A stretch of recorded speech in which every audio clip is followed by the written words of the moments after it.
Welcome to Canucks After Dark.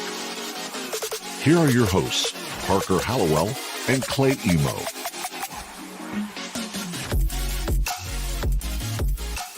Good evening, Vancouver, and welcome back to Canucks After Dark, the end of the All-Star break, what should have been the Olympic break, but alas, we get Canucks hockey this week, unfortunately. But we do have some stuff to talk about tonight, as always, joined by my co-host, Canuck Clay. Hello, Parker. I like your threads tonight, man. Yeah, the team's playing right now. If you're watching the recorded version of this, you will be confused.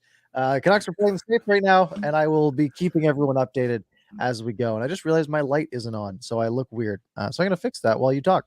Okay. Well, hello, everyone. Yes, it is indeed the end of the All-Star break. It was supposed to be the start of a 3-week Olympic break, but we knew that the NHL put in this caveat saying if they had any games postponed because of COVID, they were going to use these 3 weeks instead to make up those games. And that's exactly what they have scheduled to do. Isn't that right, Parker?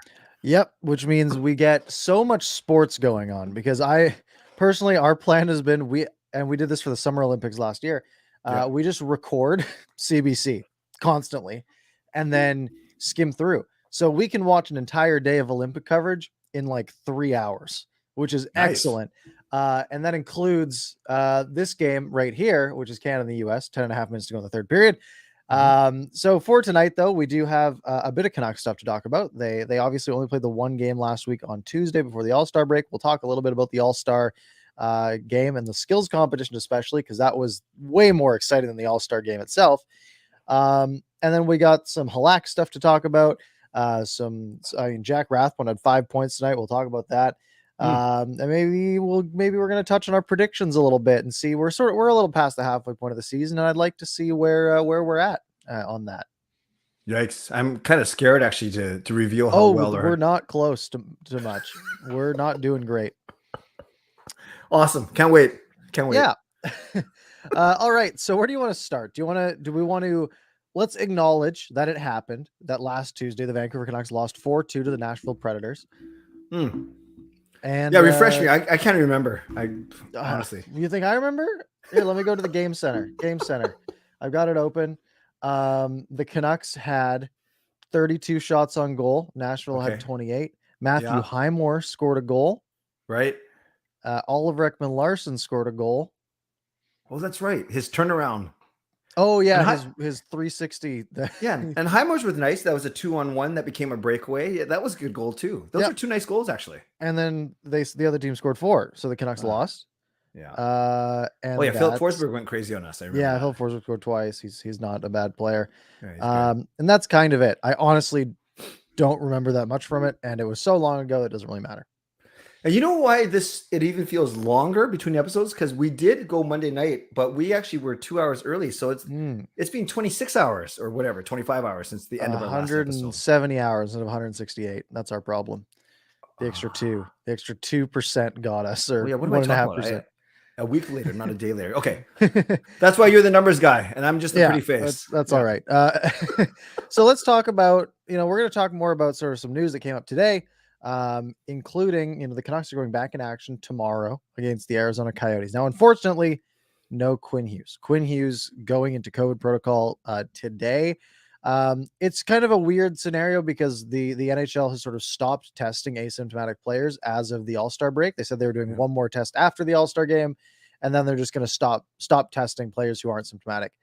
The wrinkle is, for the Canucks, they go across the border.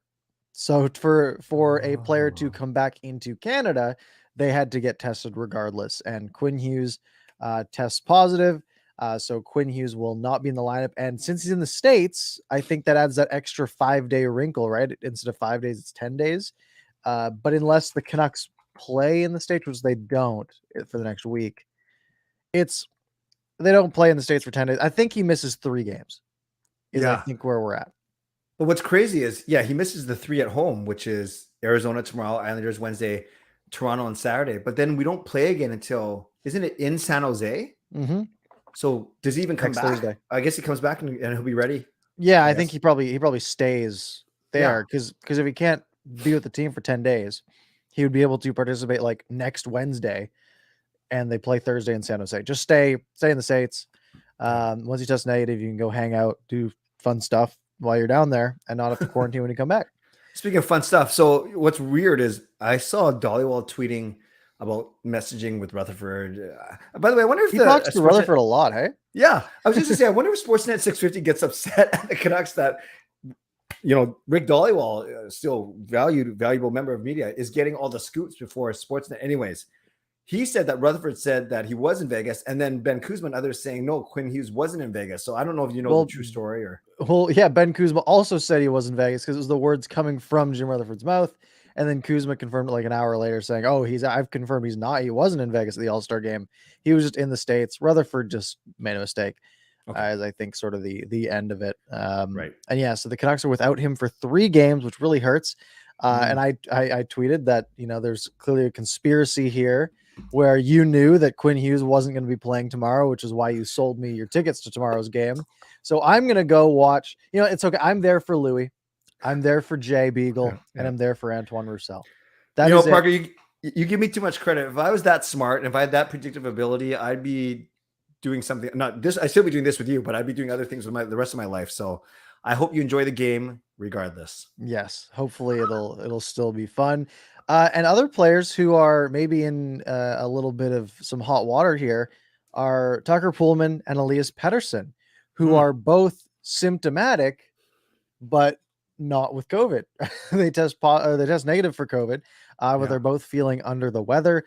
They weren't like in the same place together, I don't think. I know Petey went to LA, I think. I don't know what Poolman did.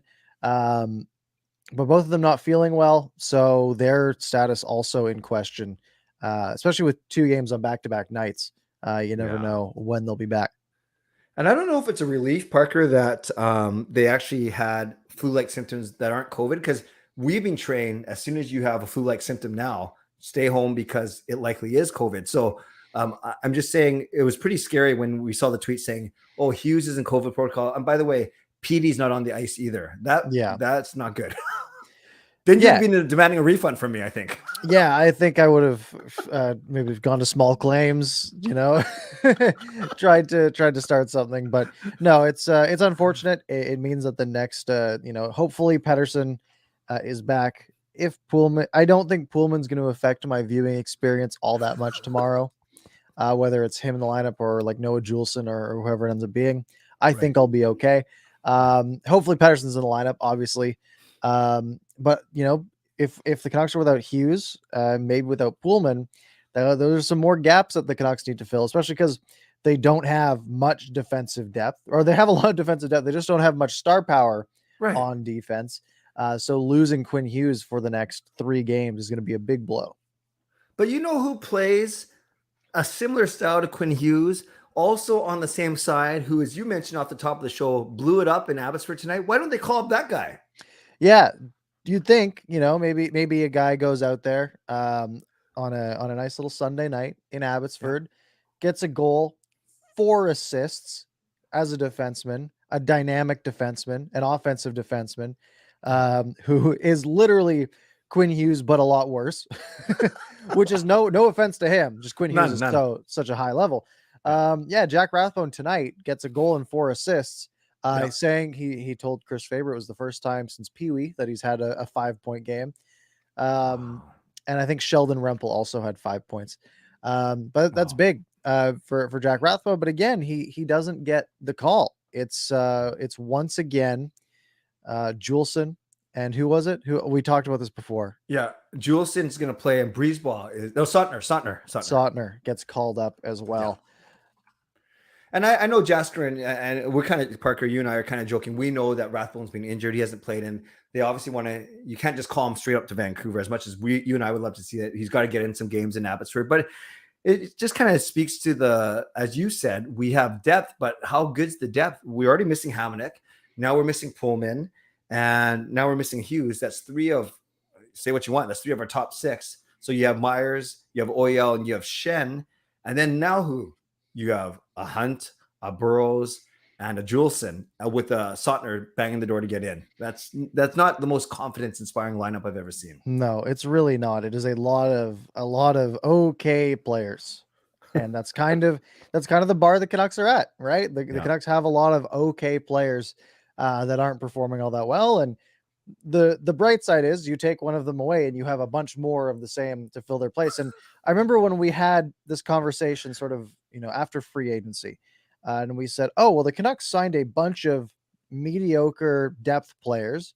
Yeah. They're going to compete with each other, hopefully push each other up. One of them, one or a couple of them will break through and be impressive and surprise us. You take that many, that you throw that many darts at the dartboard, you might get a good player out of that, right? We haven't really seen that. I mean, Kyle Burrows has been a nice story. Yeah. Brad Hunt hasn't impressed me all that much. Noah Juleson hasn't impressed me all that much. It just feels like nothing has really been that impressive, except Luke Shen throws a lot of hits, which is fun. Yeah. But that's kind of been it. Yeah, Luke Shen, I'd say he's been one of our unsung heroes, if not the unsung hero. So when you hear this, Parker, honestly, what's your first reaction when you hear these pairings at practice day? OEL, not with Myers, but with Juleson. That's our top pair. Okay, starting off the bat, OEL is going to play 24 minutes tomorrow night. Yeah. What's Juleson going to play? Like 16, right? Yeah. You're really going to put them together? Because they're not going to play the whole game together. Yeah. Okay, move on. Next one. Okay, so maybe Myers pops up. So your second pairing is now Shen back to the left side with Myers. What do you think of that pairing? Again, I don't want Shen playing the 26 minutes that Tyler Myers will play. Yeah. I think that does turn into OEL Myers on the double shifts, and then they try to rotate him back in. And then our third pairing, the vaunted pairing of Brad Hunt and Kyle Burrows. I'm okay with that. That's a fine fourth pairing. But hey, if they got to fill in as the third, that's fine. They will play. Well, I was going to say they'll play 9 minutes, but now that you think about it, I mean, the second pairing isn't that much, It's not like a big gap. So maybe maybe it's like 25 for the top pair, or not the top. Well, if they play together, OEL Myers 25, and that leaves you with 35 minutes left. So you have to cover. So what, you're going to play each from 17 minutes? No, we're going 28. We're going 28. Do I really have to watch Brad Hunt play for 17 minutes tomorrow night? Like that doesn't get me that excited. We're going 28, 19, 28, 19, and 13. That's what I'm saying. Oh, and it's a back-to-back. So you're playing OEL and Myers 28 minutes tomorrow, and then how many nights the next night, right? At least it's Arizona and the Islanders, right? It's not two offensively high-caliber teams.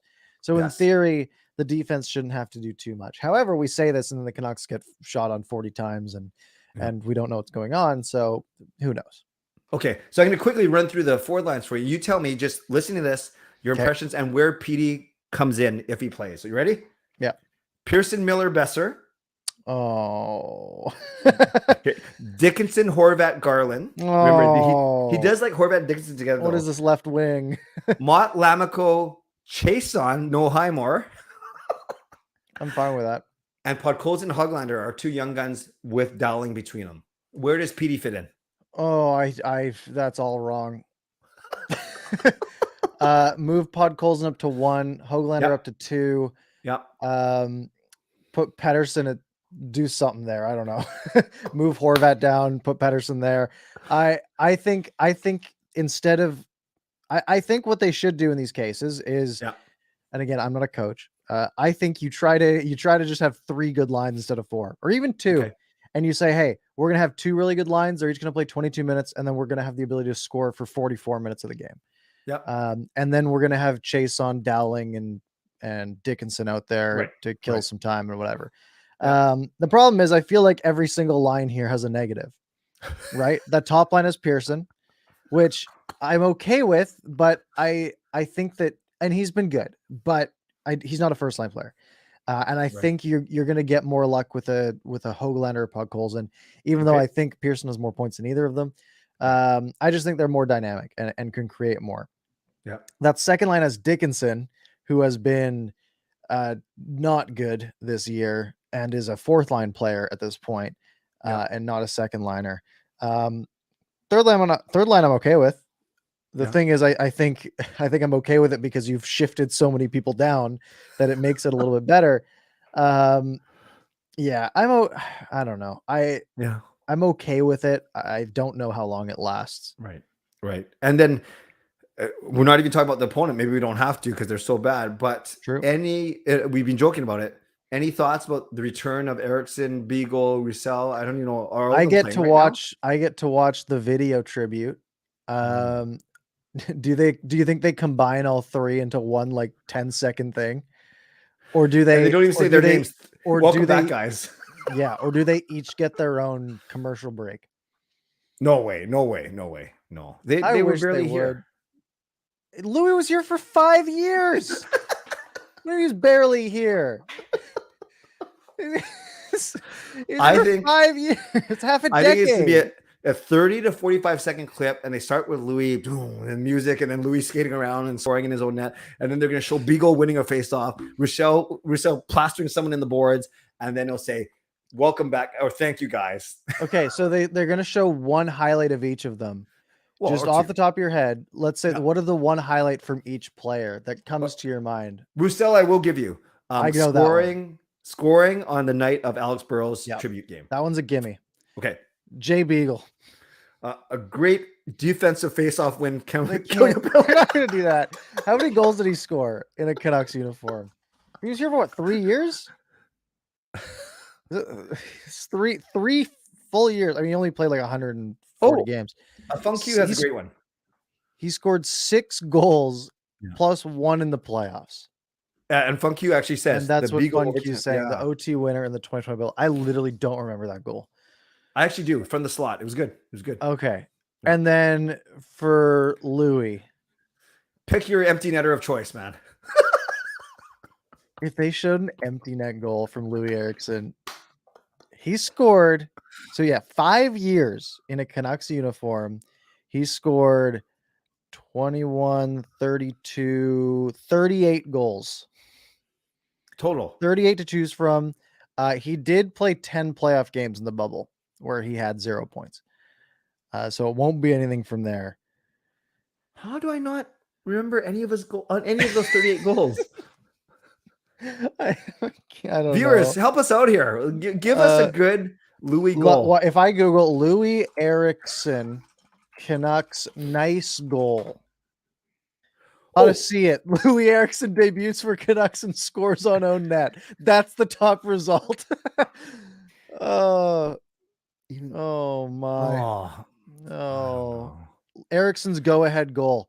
Louis Eriksson buries Josh Levo's backhand feed. Maybe that one.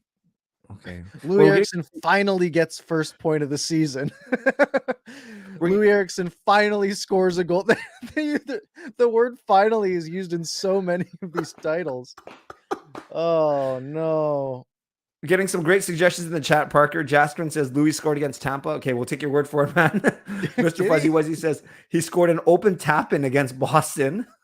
Oh, there you go. Yeah, put Boston in it. Sure. Oh, okay. Yeah, You'll have to tweet. I'm looking forward to that. You have to tweet from the game, Parker, what they do for a tribute. I'll film it and I'll get dozens of views. 3 likes on that one. That'll be fun. It'll be a funny little thing. I'm excited for it. By the way, Canada US 120 to go. States on the power play in a 4-2 game. Canada leads. So we're nearing the end here. Yeah. All right. What else was there to talk about? Well, I think we covered tomorrow night's game pretty good. Pretty good. Arizona bad. Yeah. Yeah. That's, and even at 9,000 fans tomorrow, that'll be double what they're going to be seeing next year. Yeah. I honestly, does tomorrow's game sell out? I guess it's all season ticket holders, so maybe it does. I guess it would. Yeah. They say their non-sale, it's like 13K at worst. I'm sure they can get 9 in there pretty easily. Yeah, I'm excited. What does 9,000 feel like? Does it feel weird? Yeah, I don't want to. Well, not that you need a spoiler. No, it doesn't feel weird actually. But what you'll know right away is they don't space you out every second seat. It's wherever the are. Yeah. It's just So everyone. There's just 9,000 people in there. Yeah, my prediction is you'll have two people sitting next to you, but then they'll recognize that there's no one else in the row, and then they'll move over a couple seats to give you. Yeah, I'll move down or something, a couple rows. Your whole section to your left, there's gonna be a lot of empty seats because that's the next price point up. So just take a look. Take a look. Gotcha. You'll enjoy it. All right, what else do we have here? Do we want to talk a little bit about? Do we want to keep previewing these games? We talked about Tuesday, Arizona, 7 p.m. Back to back. They go Wednesday against the Islanders, a late one, 7:30 p.m., a 10:30 p.m. start for those living in New York. Wow. Oh, by the way, silly. Now that we're talking back to back at home, no travel, can we presume, and I know we're going to talk about them later, but let's just talk about the actual decision. What would you do with the two goalies for the next two nights? Well, as in which one you play when? Yeah. I just think you played Demko first. First game back. Yeah. I don't think you overthink this one. I think it's two beatable opponents. And both of your goalies have been fine. They both have the same save percentage, basically. The team has played terribly in front of Halak this year and way better in front of Demko. I don't think it matters. I think you try to lock in the win tomorrow and hope to carry that momentum into Wednesday. I thought about that too, and I agree with you, Parker. Then I thought, not that Demko was overworked in Vegas at all, but you could give him an extra day, and you could go Halak, and then there's actually 2 days between Wednesday and Saturday as opposed to 1 day. So you could go Demko Wednesday, Saturday. But yeah, I think if I had to choose, if I had to bet, I'd go Demko Halak in that order. Right. And there's the Canucks have 7 games pushed into the Olympic break, right? Yeah. So it's pretty spaced out couple of weeks here, right? They play the 3 games this week, like you said, the game on Saturday. Yeah. And then they don't play till the following Thursday. Wow. And then they're basically back to, Thursday, Saturday, Monday. So every 2 days. And then they have a couple of 2-day breaks in there after that as well. So they've got, I don't think they should be worried about fatigue unless Demko comes back. And what did Demko do? He faced 7 shots in the save streak competition, and then he played a 10-minute period in an all-star game with pretty lazy play. Yeah. I don't know if he's going to be fatigued or anything. He should be okay. Maybe a little hungover, but by then it should be gone. Did you see some of the highlights? It looked like everyone was hungover. They were all yawning when they were showing all the warm-up. I think they showed a picture in the warm-up of Dylan Larkin wearing sunglasses. That cracked me up. Because you know why. And I think, who was it? One of the coaches. Was it Bednar? One of the all-star coaches was they had him mic'd up on one of the broadcasts. He's like, yeah, I'm a little hungover. He just said it on TV. It was great. Awesome. But yeah, I think the Canucks don't need to overthink these 2 games. They're games they should win. Arizona, Islanders, 2 winnable games. Go in at home, win them both. Saturday is the one where the opponent gets a little tougher. That's the biggie. And it's obviously hockey night in Canada, big audience. It's too bad Quinn's not playing for that one. Not just for the exposure. He makes our team so much better, but that's going to be a fun one. And I'm actually going to that one, Parker, my first one and it's the first time I've been seeing Vancouver, Toronto in my 11 years as a season ticket holder. Yeah. It's the first time ever. Usually you sell that one to make most of your money back. Yeah, we do sell that one. And this was the one where I was supposed to go with my season ticket partner, Mike. He cannot go because he's going to be out all day for the next day, the Super Bowl. So I'll be taking my son, Sean, to that one. Yeah. Super Bowl weekend. I didn't even have that on our list of topics, but hey, we can end off with that. Bengals. Yeah. The Maple Leafs they're so scary right now. They won tonight. Yeah. They win tonight, 4-3 in OT. Yeah. Before the All-Star break, they beat the Devils back-to-back nights on a little home and home. They beat them 6-4 and 7-1. And then they beat the Red Wings 2 days before 7-4. So they have scored in their last 5 games, they've scored at least 4 goals. And then the 2 before that, 3. So they are so scary offensively. They have, they have the second most goals in the league, actually third most. Fourth most. Never mind. That was a dumb thing to say. The Panthers have way more. The Avalanche have a bunch, and they're right behind Vegas. But they have more games in hand, so more goals per game. But yeah, Maple Leafs have won 6 in a row. That's a hot team coming into town. And that's going to be one of those nights where you hope Thatcher Demko's ready to play, because he's probably going to face 40 shots, probably 18 high danger chances. Yeah. And he's going to need to be lights out. And 9,000 fans, it might be 2 or 3,000 of them cheering loud for Toronto, or maybe a little less, but they're going to sound like a lot louder. Yeah, a lot more. It's going to be it'll be a tough one. It'll be fun. So we always do our predictions for the week. Mm. What are your predictions for this week? I gotta go. I gotta go 2-0-1. You're saying they take it to OT against Toronto? Yep, extra time and then lose. All right. Yeah, I'm not gonna overthink it. They go 2-1. I think it's Okay. I think it's the easy answer. And I think they do it losing to Arizona. No, I'm kidding. No, I think the odds, the Canucks are going to be pretty solid favorites tomorrow. I would imagine. I don't have it pulled up in front of me. And then I would imagine they're going to be pretty solid favorites against the Islanders. And then they're probably not going to be favorites against the Maple Leafs. The Canucks are, let's see here. Canucks are minus 250 on the money line tomorrow. So heavily favored. Right. 60, like 70% odds to win if you just go by that. So right. Can I drop my neat playoff stat on you and I just get your reaction? Sure. Cool. Well, I know that Dom Decision is now saying 8% chance because okay. So I figured this out. It's kind of cool. Under Boudreau, Canucks have gone 12-5-4, a points percentage of 667 to make the playoffs at 94 points, presuming the Canucks over the last 36 games have to go 6-6-7, either 23-11-12 or 24-12. My point is to make it to the playoffs, presumably with 94 points, they have to do exactly what they've been doing with 2/3 of their games at home with a easier schedule, but it's still going 6-6-7 over 36 more games. And are you going to depend on Thatcher Demko to keep up his 940 save percentage that he's had under Boudreau? That's the tricky part, right? We've seen these advances in the way the team is playing, but they've come back to earth a little bit since that first month. And again, it's a lot of that is goaltending, and you can't blame a team for having good goaltending. That's nice. But all of these games the Canucks have won, all the 2-1s, 3-2s, they're not scoring a lot of goals. They just have goalies in net who are being absolutely dominant.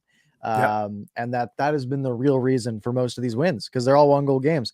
If Thatcher Demko is playing at his normal 915 level, the Canucks probably lose like 2 or 3 more of those games. And we're talking about a team that needs to go 720 on the rest of the way instead of winning, getting 2/3 of the points. So if Demko can continue to be, continue at the pace of what would be the best goalie ever, basically, then the Canucks have a shot. Yeah, he could do it. Great point about the goaltending. Yeah, I never thought I was getting all excited about 2/3 of the games at home and easier schedule, but yeah, you do have to look at, and not just Demko. Martin was a revelation, and you got to look at what's happened in those 21 games. Yeah, good point. Yeah, but again, I'm not saying they can't do it. Right, 8%. I think is pretty fair. 8%, I'll take it. I would have taken it 3 months ago, or 2 months ago, or whatever it was. That time is confusing when this team is this wild. Yeah, only 2 months. It's only been 2 months. Yeah. So hopefully Canucks can get some wins this week.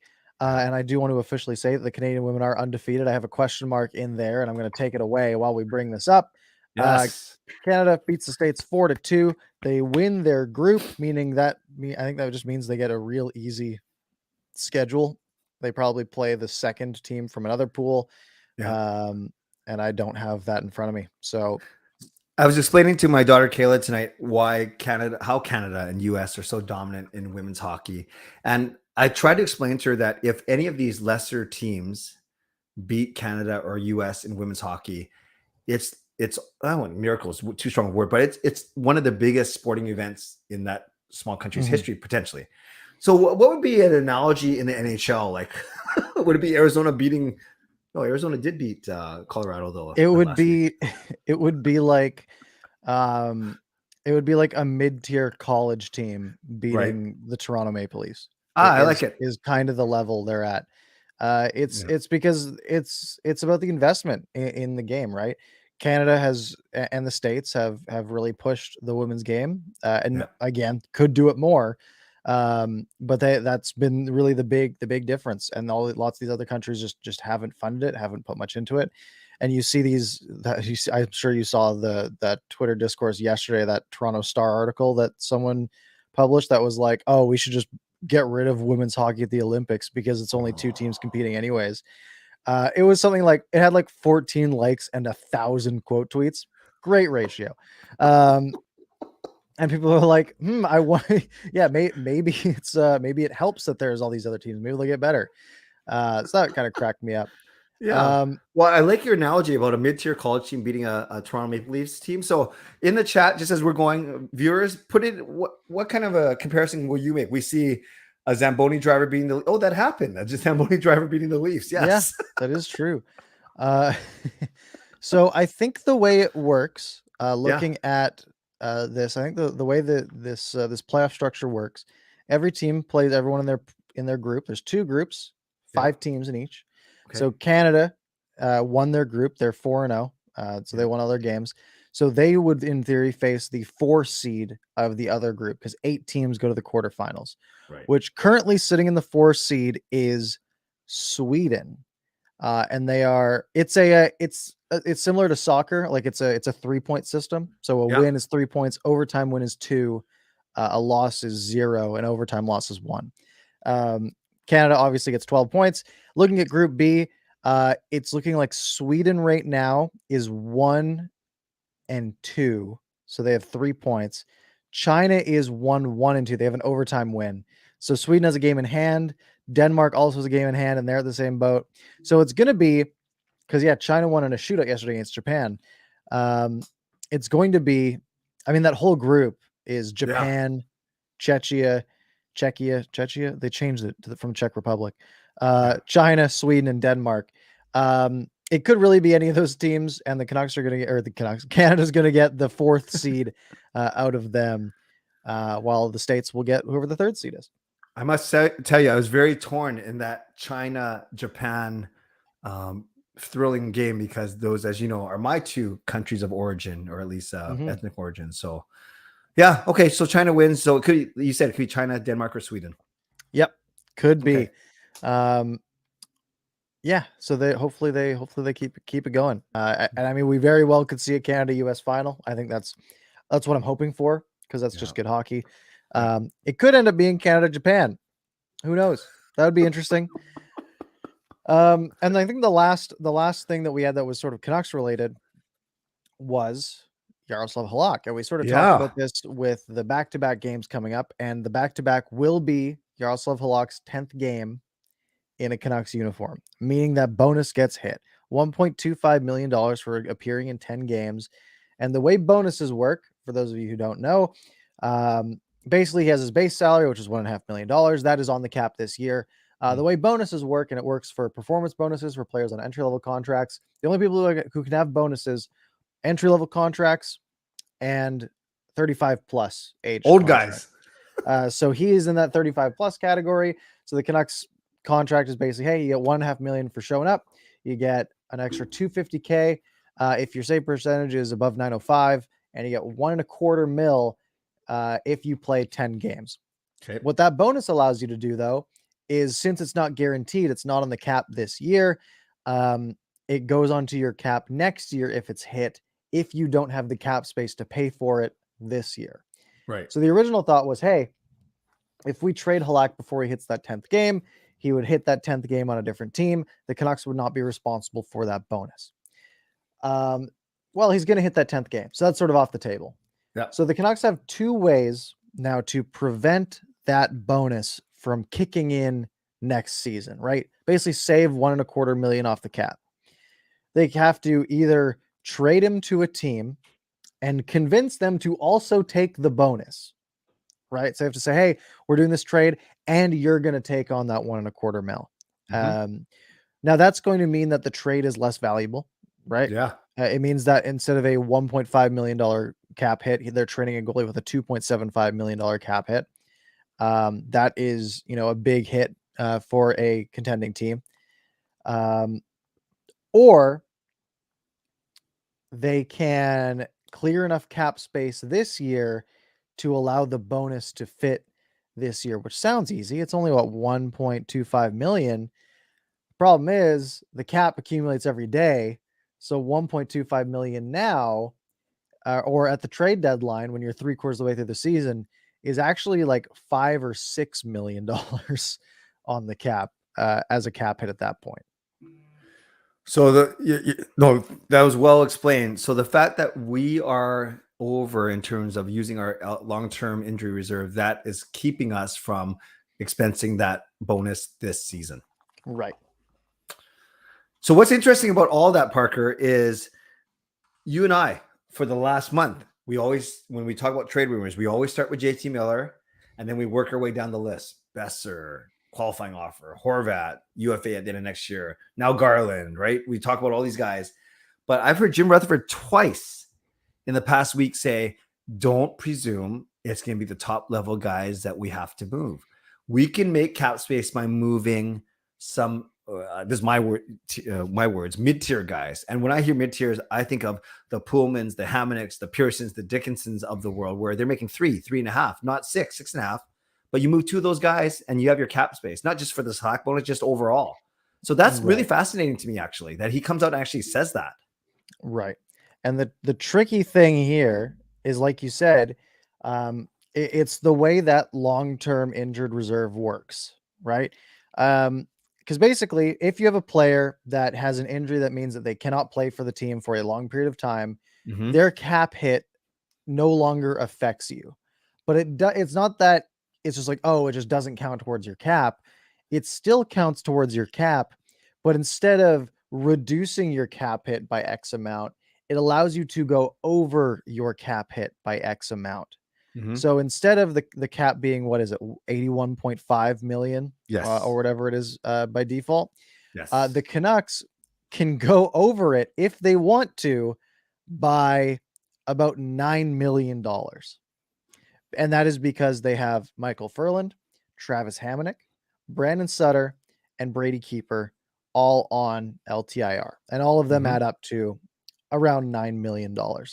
I think it's like 8.4, but for some reason they get a little more relief. I don't know exactly how that works. There's an extra like 566K in there from some sort of bonus pool. But either way, they basically have the ability to go over that 81.5 million by another 9. They are currently $6.26 million into that injury reserve. Wow. So for the Canucks to be able to clear out that bonus and pay it off this year for Halak, they have to get below the cap by the amount that bonus is to be able to pay it off this year. Because they have to basically end up having spent on the cap less than 1.25 million of the cap space at the end of the year. So they would have to trade away, basically they have to clear out basically $6 million worth of space to then get to the point where they could put that bonus on the salary cap this year instead of next year. And that's why it's either, if that was the motivation, it's one of your big guns, like Miller's only making 5.25, but it's a big gun, or it's 2 or 3 of these middle pieces. And we talked about Jim Rutherford's trading history, an average of 1 trade a month when he was with Pittsburgh, but Rutherford just said that was different. They were a win now mentality. We have to improve our team now. Who cares about the future? We are making this team better. Where he knows here, completely different situation, a mature hockey market that knows that we have to retool again, but for another 2 seasons. He said that's his goal, right? Is to get our team better in 2 years. So he's not pressured to make the home run. Rather, he can tinker a little bit, make space here, make space there. And that's going to be the fascinating thing. We got to be patient, but we can't be surprised when he does start to make moves. I think that's the lens we got to look through a little bit here. Right. So I think we're at the point where getting that far into the cap, probably not going to happen. Right. I agree. It's so much. They'd have to basically blow things up. Right. You can't do that by trading away Tucker Pullman and Tanner Pearson. That's not enough. Right. You're trading away big names. So that's not going to be what happens. The other option is, like I said earlier, is if you were to trade Halak, which, remember, he has a no movement clause, so he has the right to say no. Yeah. Again, you are then asking another team to take on that, what would end up being $1.5 million in bonus money, assuming he stays at that 905 save percentage. That is, like I said, it's a lot of money for a contending team to take on, right? We're talking about if you thought Halak is maybe worth, I don't know, a third or a 4th round pick at the deadline. Mhm. Now it's probably closer to nothing at the deadline, right? Yeah. So you have to start thinking, okay, well, do we just take that cap hit next year anyways, just for a better pick, or do we just keep Halak anyways because he's not going to waive his no move clause? It's not a great situation. At least Halak is playing good hockey, though. Yeah, he is. And I think that adds to the intrigue because when Spencer Martin came up, everyone's saying, oh, just trade Halak now. You don't have to worry about his bonus. Then we hear Rutherford saying, no, we're not going to do that. And we hear Boudreaux saying, no, Martin's going back to Abbotsford. Halak's our goalie. So then the pendulum swung the other way. But now, and I know you and I both read that article in The Athletic earlier today, the fact that the Canucks actually inquired with the league as to how is this bonus going to work? How can we account for it? Are we allowed to trade it? The fact that they're asking all those questions doesn't guarantee that Halak's going to be moved, but at least the Canucks are considering it. And that's more than maybe we were about a month ago. That's the They're fascinating not part to me. taking it day by day, it seems. They are looking ahead a little bit. Yep. They hopefully will not run out of time. Yeah, that's all I'm going to say. Yeah, for sure. For sure. So yeah, Halak's doing great. What I did want to bring up, mostly because I didn't know if we were going to fill enough time today. Yeah. So I wanted to go back. We're past the halfway point of the season. We're about 56% of the way through the season. And before the season started, like an episode or two before the season started, we both made a bunch of predictions, and a bunch of you guys did as well. There's 2 things here. One, we never hammered out exactly what the stakes were. True. Now, I can kind of see who's ahead, but I mean, both of us have done terribly, so I don't really know. Have we figured out what the stakes are? No, I'm game. I'm willing, not knowing if I'm winning or losing. I'm probably losing, but not knowing which way it is. And if you will be, I know you're fair and unbiased. I'm willing to do whatever. I'm willing I'm to in the for us to same boat, decide. so we can figure it out later because I think we're both honest enough. Okay. I'm gonna pick a few of these categories. Yep. And we're gonna start with the fun one. Elias Patterson's total points on the season. Oh no. So we both made a guess. Do you know what his current point pace is? His pace? Yeah. I think it's just over half. So I'm going 43. It is 43. Wow. Do you remember what you thought his points on the season would be? Yeah, 81. I have you at 80. Okay, 80, yeah. But yeah, I said 83. So, for example, some of our guesses weren't very good. So Parker, actually, if we're tallying, for later, when the season ends, if he doesn't get to 80 points, do I technically win the category because I'm closer or no? It depends how you want to do it. If we want to do absolute value of how far off we are total for all the points, or if we just say closest wins. No, let's go by. I think we should just go by category. That way, Closest if you're wins, off, I agree. It doesn't completely. So you are basically locked in to win that one, right? Another one you're almost locked in to win is Brock Besser. Because I said he'd get 72 points. You said he'd get 71. So again, we don't have the Price is Right rules, but that's going to be an edge for you. But where I have you is Bo Horvat. Because again, man, this trend here where all these players are on pace for like 40 points. Horvat right now on pace for 41 points. You guessed 64. What am I doing? I guessed 60. Our hopes are really high, okay? But I think you'll have me beat on JT Miller because you said 70 and I said 68. And obviously he's on pace for 82 at this point. I just took their total points and multiplied by how many games are left. Whatever. Yeah. If they miss some games before, it doesn't matter. Yeah. Connor Garland, I'll win that one because again, I had a slightly lower number than you. By the way, before you go to the next one, do you remember when we were making these guesses? I told you that on my channel, some guy was going hard at me saying, why don't you think Garland and Horvat are going to get 60 to 70 points each? Do you remember we had this conversation? I said, and we both said, it's really hard to expect your second line, let alone your first line guys, but your second line guys to be 60-point guys. And then why did we both predict that they'd all get 60 points? Because I said 62, you said 65. He's on pace for 43. Maybe the guy said 70 then. Maybe that's what. Vasily Podkolzin. Oh no. You said 40. Yeah. I said 32. He's on pace for 18. Okay, you win. Tanner Pearson. Tanner Pearson's an interesting one. I said 28. Yeah.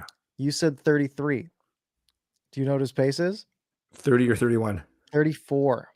What? So you have the slight edge there, potentially, for Tanner Pearson. Wow. Tyler Mott's an interesting one. I said 13. You said 21. He's on pace for 16. So Okay, that's one to watch. Yeah. Brandon Sutter. I don't know if we just delete this category or if I get the win. Because I said 14. You said 18. He's on pace for zero. If he plays tricky. games, then I think it counts. If he doesn't play games, then we delete it. Jason Dickinson. We were This optimistic. is fun. Yeah. Jason Dickinson, I said 30. You said 26. He's on pace for 11. Niels Höglander, I said 48. You said 40. He's on pace for 27. Quinn Hughes is one that's going to be a toss-up. Okay. Because our guesses, I said 63. Yeah. You said 64. He's on pace for 61. Okay. So that could go either way. But he's missing the next 3 games. Yes, that is true. Oliver Ekman-Larsson, Oliver Ekman-Larsson has bounced back, but not offensively. We thought, hey, a good bounce back. I said he's going to get 38 points, which seems high, but it is not as high as your 45 that you had him penciled in for. He is on pace for 16 points. Parker, did we think the Canucks were going to score 800 goals this season? Or like we must have. Yeah. We thought they'd be better than they have been offensively. Because remember, the whole narrative was this team is not going to have defense. They're going to have to win every game 5-4. And they've won every game 2-1 or lost them 5-4. Like that, it's not going the way we thought. Tucker Poolman. Do you remember how many points you thought Tucker Poolman might get? 16. You said 13. Okay. I said 9. And I was being silly. I'm like, he only got 1 point last year. He's on pace for 5. Jack Rathbone. I said 19. You said 22. He doesn't have enough points. Another fun one we did. Who plays more games this year? Matthew Highmore or Zach McEwen? We both said Matthew Highmore. Okay, good. Yeah, but why is that good? Zach McEwen's played every game for Philadelphia this year. Oh, we didn't qualify it as a Canuck? I don't think it's qualified. Well, we picked the same thing anyways, though. Yeah. I'll pull it. We'd have the same thing. Yeah. Let me just say Highmore. All that it said is who plays more games. So I think we'll give the McEwens the win there. Oli Ulevi, how many NHL games would he play? I even specified this when I said NHL games played. Yeah. I said 13. You said 26. I think he's played 9 games this year. So he's on pace for 16.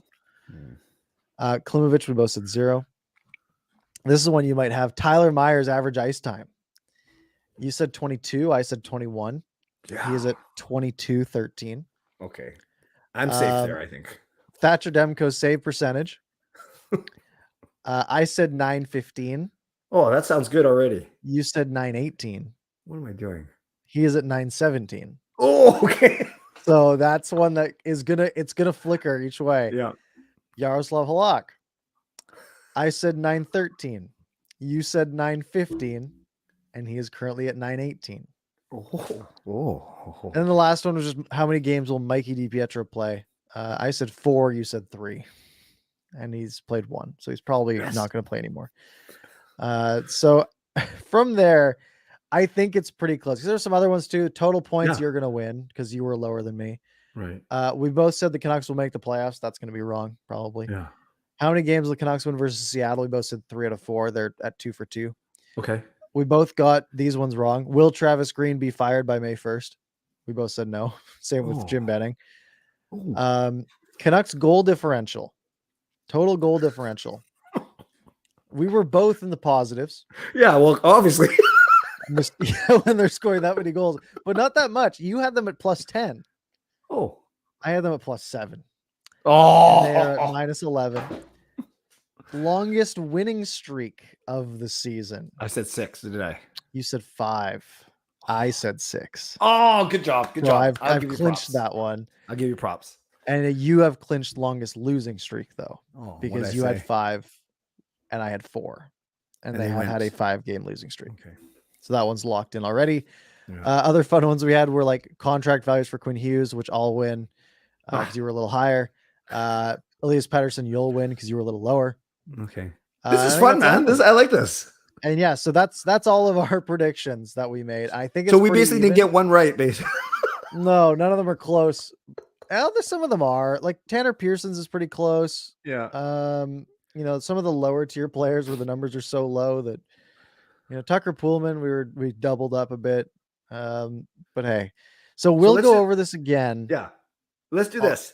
For the ones where we pick points or stats, like save percentage, 1 point to the victor. But if someone actually nailed it but it's got to be like a substantive thing, like points, then let's give a bonus point. Okay. So sure. 2 points. And then we won't do that for obviously, did he get fired? Yes or no? Those kind of 50% ones. No. But so do we leave it up to our wonderful friends in the chat to again suggest wagers? Yeah, if you guys want to suggest some stuff, May 2nd will probably be the day we go into this because that'll be the first show after the regular season's over.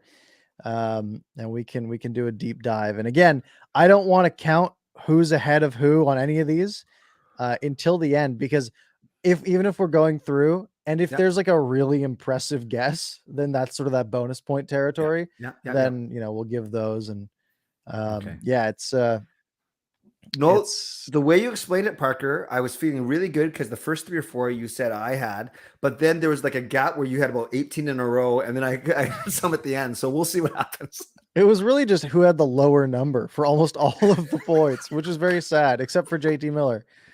And what's good is we had 74 other responses, so we'll be able to, for that show, have a winner picked. We'll see who did the best amongst everyone, and that'll be fun. Okay, speaking of fun, look at some of these suggestions here. If Clay wins, Parker has to wear a Tanner Pearson jersey, but then we'd have to go buy one or get one. Yeah, can we rent a Tanner Pearson jersey? What about a jersey? Do you think they sell Tanner Pearson jerseys at the team store? Now you shake your head as if that's funny. I have bought a Lyndon Vay jersey. Okay. Just for comedic value because it was on sale for $5. Yeah. So they might have. They might. We got over 100 viewers when we were talking about our bad wagers. Yeah, it's kind of odd. Bruce says if I win, I get the refund on the Yotes game. That's just that's just $100 wager. That's all that is. Let's see here. Kel with the nice donation to charity of choice. That's I think in the running for sure. That's sure. Nice, and I can't say anything negative about that. Because we go like I'm a bad person. But then what do I get? I'm kidding. How about half goes to charity and half goes to me? Unless you win, then it all goes to charity. Well, whatever, fine. I'm joking. We'll figure something out.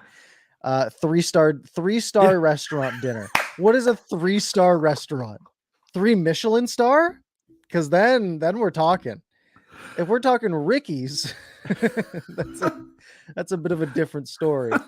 On a similar theme, Coach Rob, 20 pack of McNuggets for the winner.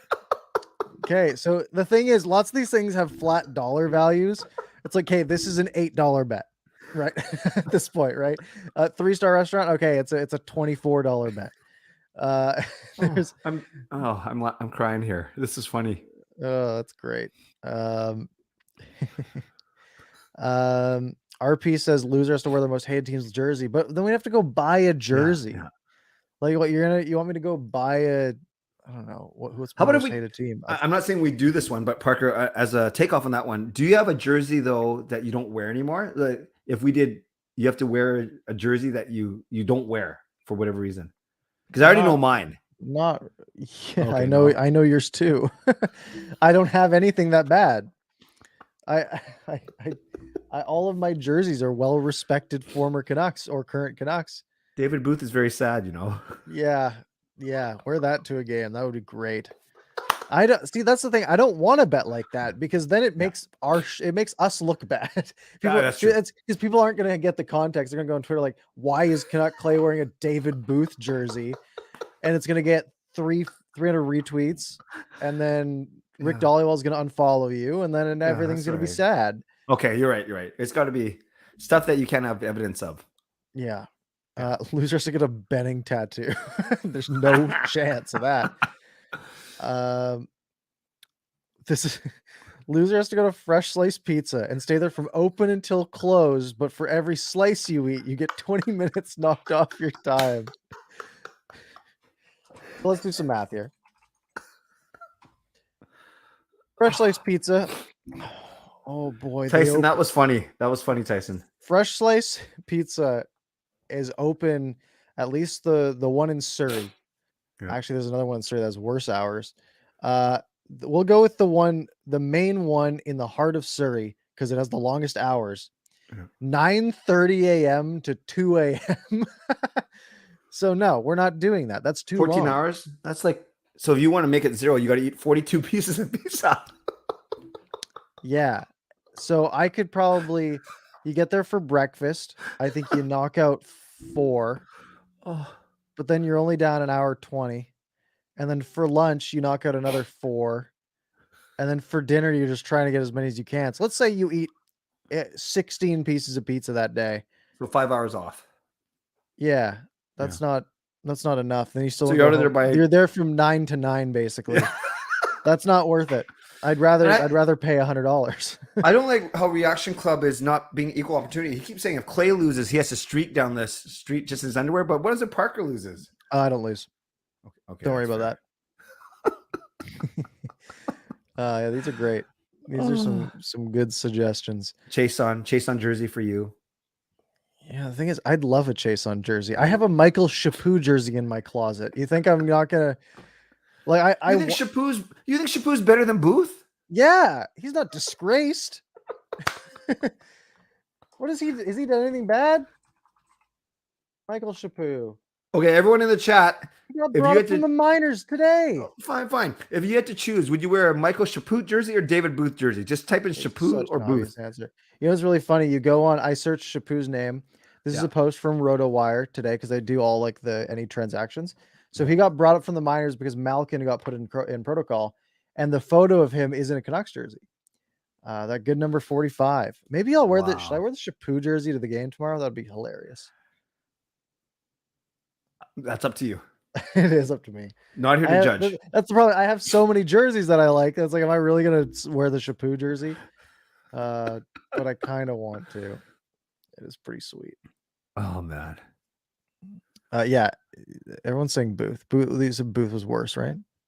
No, I said which one would you wear? Truly. Oh, David Booth's kind of a nutto. A nut job. Yeah, very quickly, Time for Hockey asking, why is David Booth's reputation bad? As a hockey player, he was fine. Fast player. Barely. Kind of got his career cut short by injury, tried a stint in the KHL. But outside of that, where do you want... how would you explain it? He is very in the conspiracy sauce on especially on Twitter, and it's just not worth your time. Yeah. I think in a city like Vancouver, that is very, very heavily leaning in one direction. I think I don't think it would be the best look. Yes, and a couple of smaller misgivings, like he did a hunting picture once, so that wasn't great. Also has very, and you might say, oh, but he walked it back. No, it is his it's his banner on his Twitter profile still. Thank you. Yeah. Some Christian beliefs where that's fine for some people, but I think he went a little bit strong one way as well. And then, yes, as Parker said, especially the way he was leaning politically. You can look it up yourself. Yeah, you guys can do that. Reaction Club saying, if I lose, I have to go to a home game next season to Boston. Again, I'm not buying a Boston jersey. It has to yell, I hate the Canucks at the top of my lungs 5 times. I just get abused. Right? Like if I did that, people wouldn't be happy with me. Mm-hmm. I think the ushers would tell me to sit down. Yeah. How's your singing voice? Peter says if Parker loses, you have to sing. Yeah, you have to sing about Benning. No, there's no singing being involved in this bet. That's off the table. How about dancing? RP says loser has to dance by the main entrance at Rogers Arena. Dancing is a little tough too. I've seen you. I like this one. Okay, The but before you loser get to has that, okay, go ahead. I've seen you dance at the start of your streams when the Canucks win. I've seen you dance a little Barely. You've seen me vibe a little bit. bit. If that's what you call it. It's much different. Okay. Agam says the loser has to get a life-size Tyler Myers cardboard cutout. There's no loss here. If I had a Tyler Myers cardboard cutout behind me in all of my Yeah. streams, that would be a huge upgrade. The problem, especially because I would have it set up perfectly where Yeah. it would cut off right at the top of the neck. So it's just neck and then it cuts off at the top of my screen. That's excellent. Wow. So Oh. many good ones here. Loser goes as one of the green men to a Oh, Canucks game. Be a good look for you. not bad. Good thing I've lost a bit of weight. It wouldn't look as disgusting as it would have a month ago. I mean, a year ago. You can't hide in one of those suits. That's yeah, those I don't want to wear one of those. That's we'll figure something out. It'll probably be something simple, not crazy. Like stuff like this is so one-sided. Loser shaves their head. Let's do it. Yeah, wow. There's not much of a downside for you. You've shaved your head before. I love it. All right. Do we want to wrap up there? Is that it's funny. Sorry guys, we didn't take any of your questions because we were too busy. You guys got different interaction today. Yeah.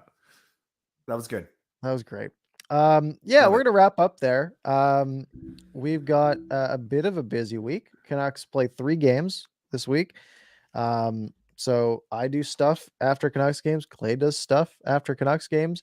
We both do stuff. All linked below. Parker's Pucks, Canuck Clay, YouTube and Twitter, and all that good stuff.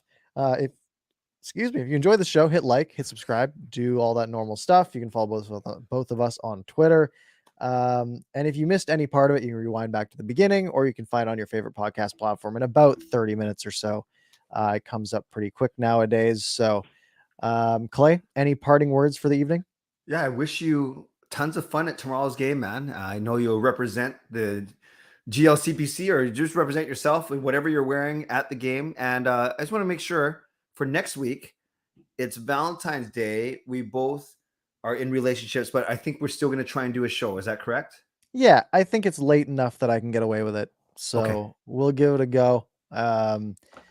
Unless I say otherwise within the next week. So it is a 90% go unless something comes up. But I think we should be okay. You let me know. Yes, we will do that. All right. I've been married as long as you've been alive. Isn't that funny? That's crazy. We'll leave the viewers with that one. All right. Have a good one, guys. And we will see you next week.